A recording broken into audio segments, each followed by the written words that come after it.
Meli ya Titanic na safina ya Nuhu. Historia inatupa mifano yenye nguvu kuhusu kiburi cha binadamu na uwezo wa Allah juu ya kila kitu.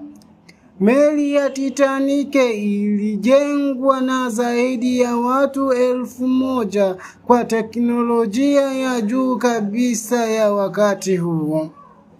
Kapteni wake alifikia hata kusema kwa majivuno kwamba hata Allah hawezi kuiangusha meli hiyo.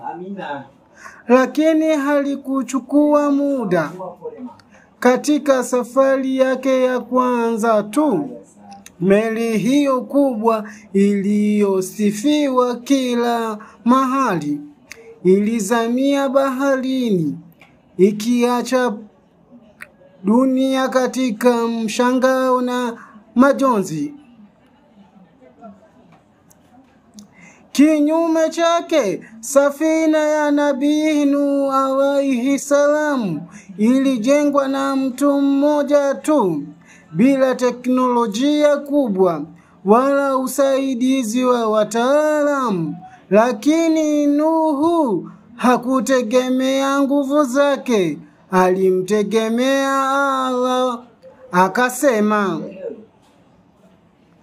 pandeni humo kwa jina la Allah.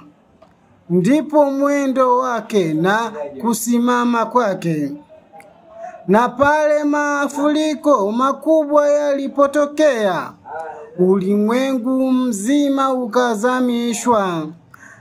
Ila safina ile ndogo tu ya mja mwaminifu ndiyo iliokoka. Sama nasikiliza Muslim Dini Yetu kwa mafundisho ya Qur'ani na Sunna.